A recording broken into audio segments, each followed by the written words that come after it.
That was the best speech I ever heard. I'm very proud of Joe and Jen, and I'm very happy to have a new daughter. She's wonderful. I love you.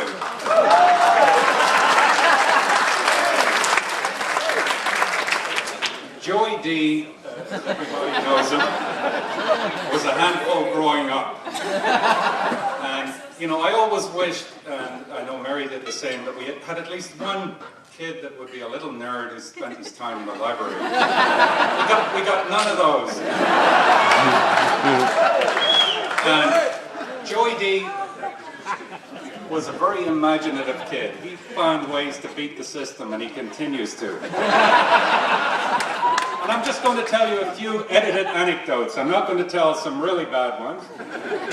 But Joey D posed a great challenge to Mary and myself as a young man. And it all started when he was 2. He went to the refrigerator when he was 2 and he took a box of popsicles out of the freezer and he hid them under his pillow.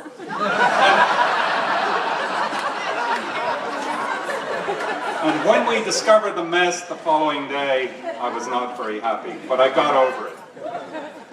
When Joe was 7, he was taken home by the Ottawa police in the back of a squad car.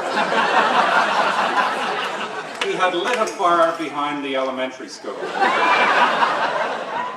He and I had to go down to the Ottawa Police Department the following week where we got a wonderful lecture from a detective in the arson squad. I never knew there were so many fires being set in Ottawa, but there was a map behind us with pins stuck in every neighborhood where a fire had been lit. When Joe was 8 years of age, Mary and I came to a wedding in Hingham, Massachusetts. It was Angela Griffin's daughter who was getting married, and Angela's here tonight. We had a nanny at that time whom we trusted and left behind in charge of the house. Little did we know that she had a bunch of biker friends that were Hells Angels members. And they had a party at our house. And guess who the barman was? Dressed in a bow tie. Joey D.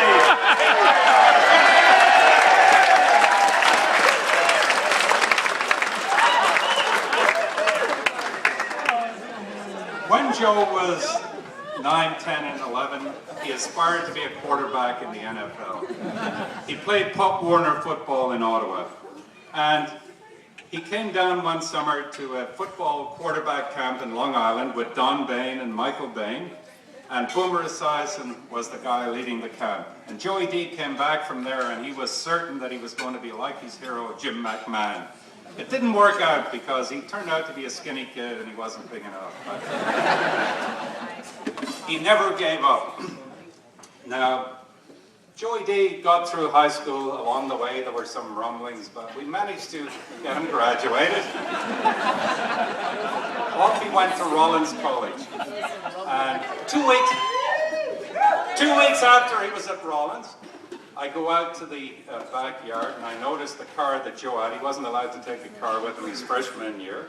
The back window was open.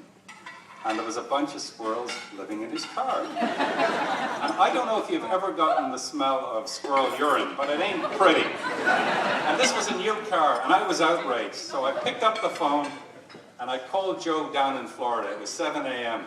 when I discovered this. And I heard later that Joe and his roommate, Eric Franzen, were listening to my phone call, but they didn't pick up the phone. But I told him how I really felt. When Joe went to Rollins College, he joined a fraternity. And a lot of his fraternity brothers are here tonight. But Joe and others, they had a great imagination. So one night they decided they were going to have a Hawaiian party at the fraternity house. So what did they do? They rented a truck full of sand and they had it shipped in and they spread it around the basement. And then they flooded the basement. And everyone was dressed in Hawaiian gear and the party was great and everyone was having a good time. But campus security arrived and the authorities took a dim view of flooding the basement and throwing sand all over the place. But you know what? Joey D had a great imagination. So I'm very proud of what Joe has accomplished. I'm very happy to be here.